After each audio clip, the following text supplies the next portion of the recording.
Determining the number of solutions, the discriminant. Our learning goal today is to identify the number of solutions using the discriminant formula. Please ensure you have the lesson printout so you can follow along with this video.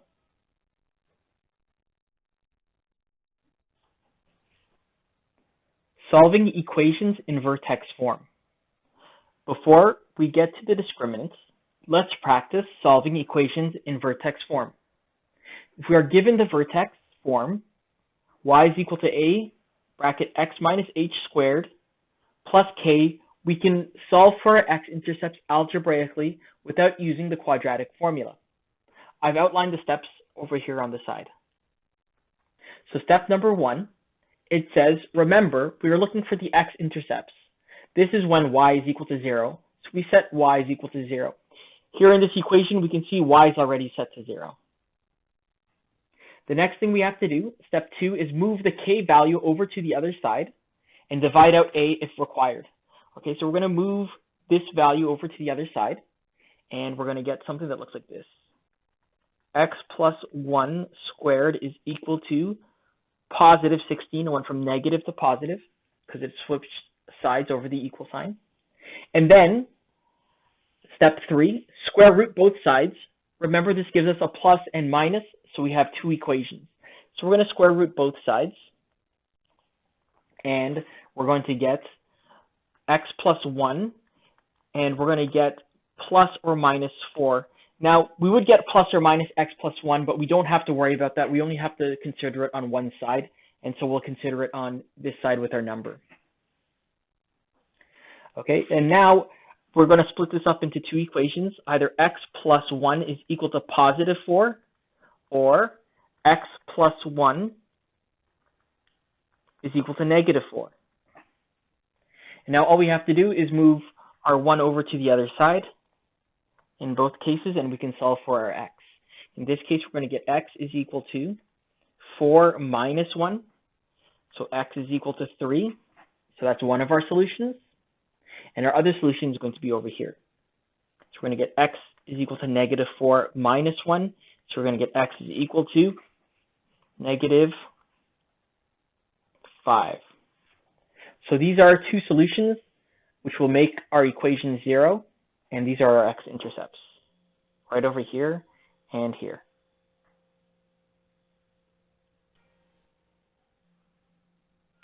Let's try another example. Example B. Here we have our vertex form. We have negative 3 bracket x minus 7 close bracket squared plus 3 is equal to 0. And we can see our y value is already set to 0, so we are ready to start solving this. We can move the 3 over to the other side, so we're going to get negative 3 bracket x minus 7 squared is equal to negative 3. And now we're going to divide out negative 3 on both sides to get rid of it, the a value. And negative 3 divided by negative 3, that's just 1. So we're not going to write it here. That's just going to reduce to 1. And on this side, it's also going to reduce to 1. So we're going to get a 1 over here. The next thing we need to do is square root both sides to get rid of this square here. And this is going to get us x minus 7. And on this side, it's going to get us plus or minus 1. You may be thinking, why don't we consider plus or minus x minus 7? We can, but it'll get us the same answer, so we're not going to worry about it for now. So let's just consider it on the numerical side over here. And now this is going to split up into two different equations because of that plus or minus. We're going to get x minus 7 is equal to plus 1, or x minus 7 is equal to negative 1. And all that's left is to solve for what our x's are. Let's move this negative 7 to the other side. It's going to be x is equal to 1 plus 7. So in this case, one of our solutions is x is equal to 8. And if we did the same thing over here, we're going to get x is equal to negative 1 plus 7 as well. Negative 1 plus 7 is x is equal to positive 6. So these are our solutions. And you can always check your solution to see if it's right. If you plug it back into the original equation for your x value, it should calculate to 0. I'm not going to show you that, but if you wanted to check, you could. So these are our solutions.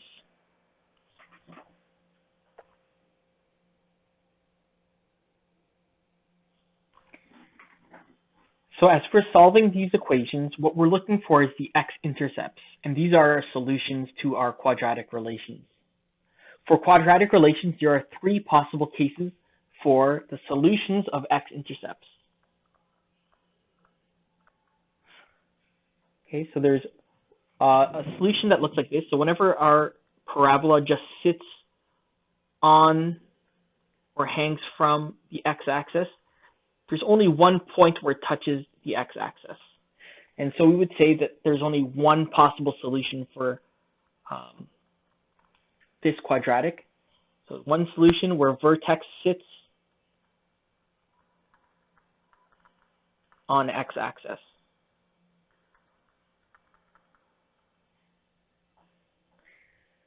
We could have two solutions. That's where it crosses the x-axis at 2 points. Here we have 2 points, or if I'll just do a dotted line here to show another way it can go through. So we have 2 points over here. And this is two solutions. This is where the parabola crosses the x-axis at 2 points.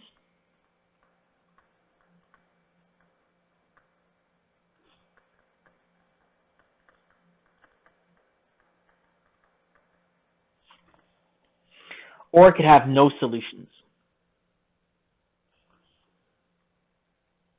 So these are just a couple examples here where we have no solutions.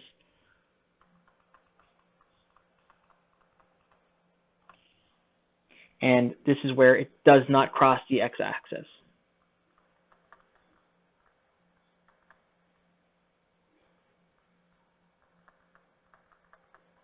So these are our possible solutions. You can either have one solution where it sits right on the x-axis, so we have 1 point that is on the x-axis, or it passes through the x-axis, and we have 2 points here, or it cannot pass through the x-axis at all, and we have no solutions.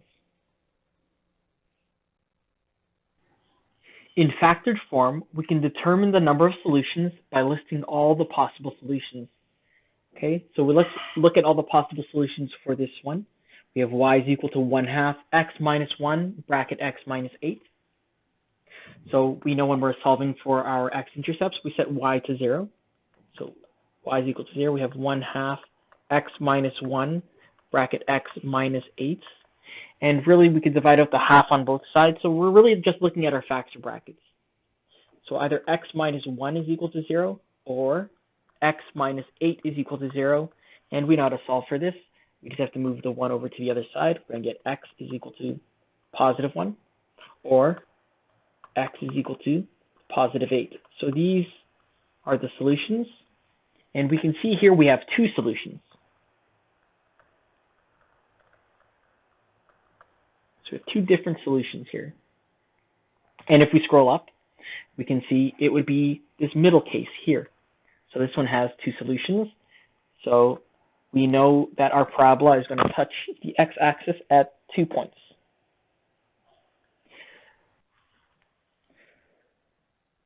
So here we have a couple of examples in vertex form, and let's go about finding the number of solutions for each one. So let's try the first one here. Y is equal to 1/2 bracket x plus 3 close bracket squared. And there's a couple ways we could think about this. We know that this x plus 3 squared just means this.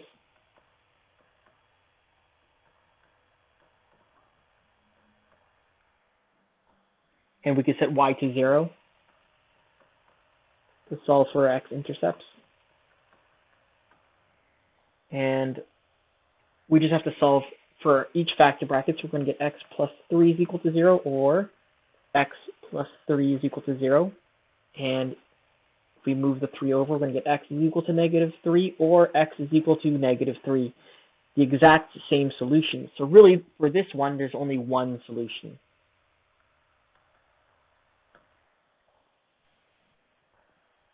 So let's try example B.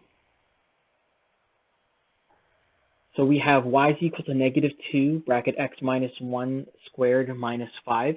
And before we get to algebraically solving this, let's just think about where our vertex is located and the direction of opening. We know our vertex because that's our h and our k value. Our h is going to be +1 and our k is -5. So we can plot that on our little Cartesian plane here. Let's imagine 1 is here and -5 is down here. And we also know it opens downward because a is equal to a negative number. So we know it's going to open downward over here. And we can see that from where this graph should be, it'll never have any x-intercepts. So by inspection, just by inspecting it, we can tell how many solutions a quadratic has based on the position of the vertex and the direction of opening in vertex form. So when it's in vertex form, it's easy to solve, to tell how many solutions it has. In this case, it has 0 solutions. It'll never cross the x-axis.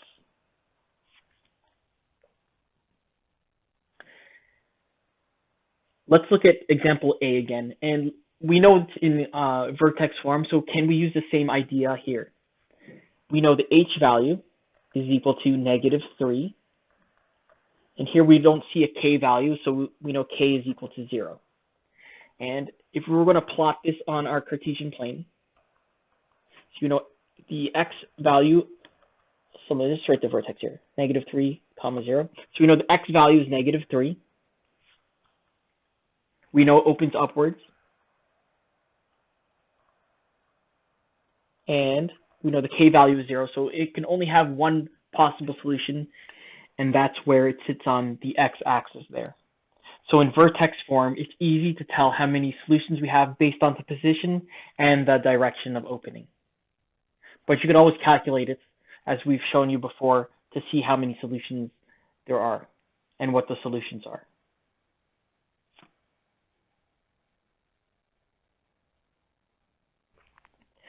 What if our quadratic was in standard form and it was unfactorable? Is there a way to tell how many solutions there are? We could use the quadratic equation and get the actual solutions and list them to see how many solutions there are. Let's go ahead and try it for this example here.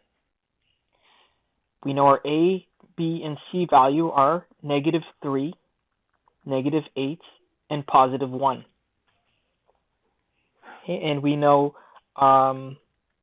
the quadratic formula looks like this: -b plus or minus the square root of b squared minus 4 times a times c all over 2 times a.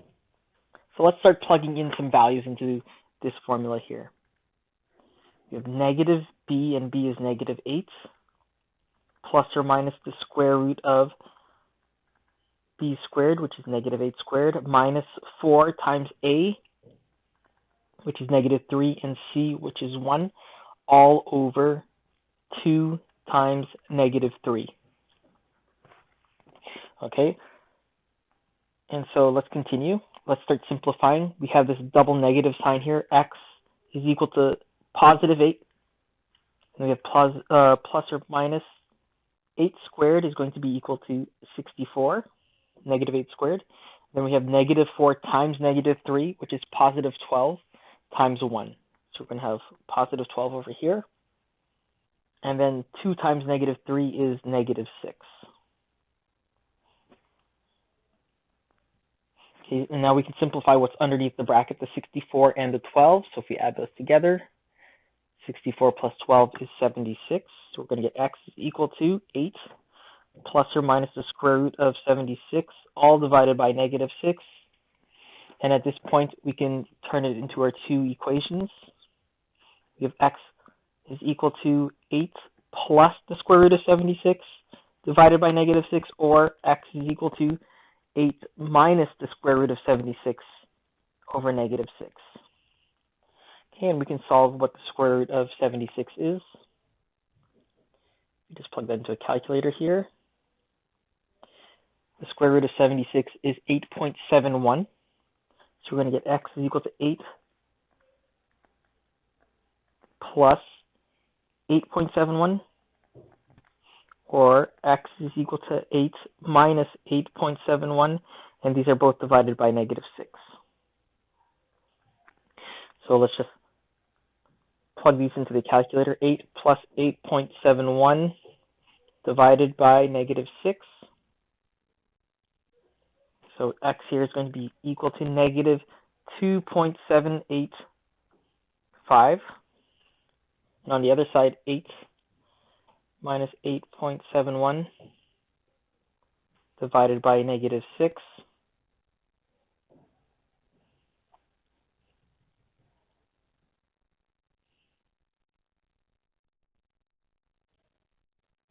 is equal to x is equal to 0.12.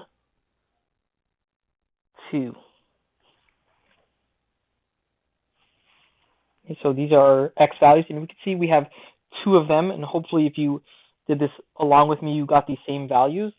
If you didn't, go back and check to see what you did wrong and see if you can get these answers here. So we can see we have two solutions. And so we can solve using the quadratic equation, but it does take a long time. Is there a faster way? Before we continue, let's just review some rules about square roots. We know if we take the square root of 49, we're going to get plus or minus 7 as our solutions. That means we can get either negative 7 times negative 7 will equal 49, or positive 7 times positive 7 is equal to 49. However, if you try to take a square root of a negative number, you'll get an error. And this error means no real number.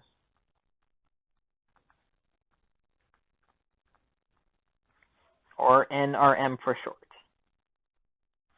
If we see no real number, or we can see whenever we take a square root of something, it's going to be negative, we know no real number exists there.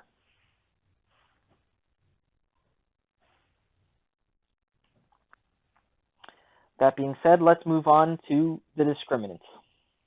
So as I was saying, there's an easier way to figure out how many solutions a quadratic has, especially when it's in standard form and when it can't be factored.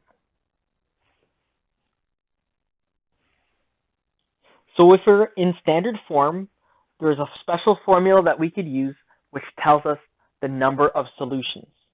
We call it the discriminant. And it looks like this. The square root of b squared minus 4 times a times c. And you may recognize it, that it's part of the quadratic, so it's this portion of the quadratic right over here. We call it the discriminant. And based on its solutions, it tells us how many solutions there are to the quadratic. For example, if the discriminant value, when we solve this formula, is greater than 0, then there are two solutions. If the d value is equal to 0, there is one solution. If the d value is less than 0, there are no solutions. And one other thing, if we get the square root of a negative number, there's also no solutions.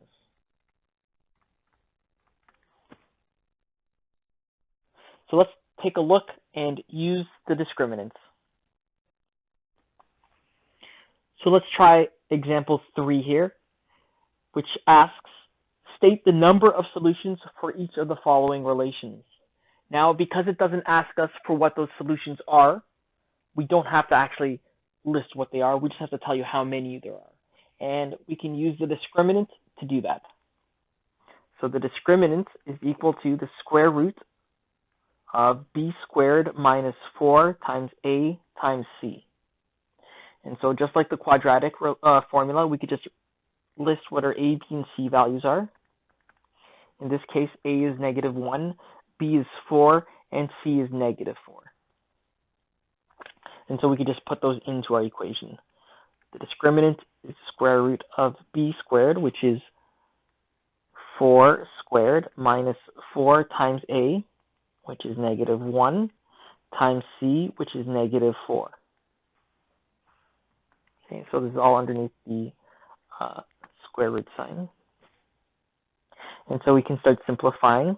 We know d squared is going to be equal to 16. And we have negative 4 times negative 1, which is positive 4, times negative 4, which is negative 16. So we would get d is equal to the square root of 16 minus 16, which is 0. And the square root of 0 is just 0. So we have a discriminant value of 0. And as we mentioned before at the top here, when d is equal to 0, there is one solution. So there should be one solution to this one.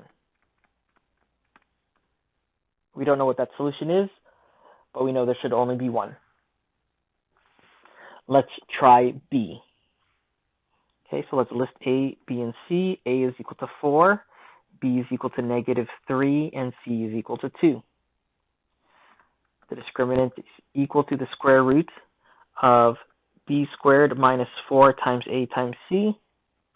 So the discriminant is going to be B squared, which is negative 3 squared, minus 4 times A, which is positive 4, times C, which is positive 2. So let's go ahead and simplify this. D is equal to the square root of negative 3 squared, which is positive 9. And then we're going to have negative 4 times 4, which is 16. Sorry, negative 16 times 2, which is negative 32. So when we simplify this, we're going to get b is the square root of 9 minus 32, which is negative 23. And we said if we try to take a square root of a negative number, it doesn't exist. And it's going to be this case right over here. There are no solutions to this one.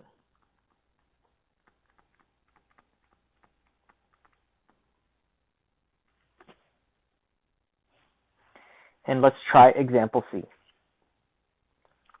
Again, we'll list the A, B, and C values here. A is 5, B is 8, and C is negative 1. The discriminant is equal to B squared minus 4 times A times C. D is equal to the square root of B squared, so B is 8 squared minus 4 times A, which is 5, times C, which is, negative 1. And let's just go and simplify that. 8 squared is 64. Negative 4 times 5 is negative 20. Times negative 1, which is going to be positive 20. So negative 4 times 5 is negative 20 times 1. Negative 1 is positive 20. And so we would get the discriminant is equal to the square root of 84. And if we plug that into a calculator, we can solve for what that is. The square root of 84 is 9.16.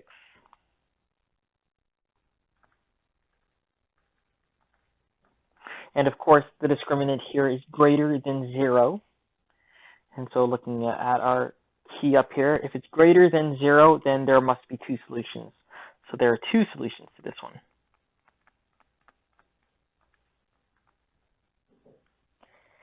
And so that's how we use the discriminants. It doesn't tell us what the solutions or the x-intercepts are, but it does tell you how many they're going to be. And so that's all we have for our lesson today. So you're just going to practice using the discriminants in your homework tonight.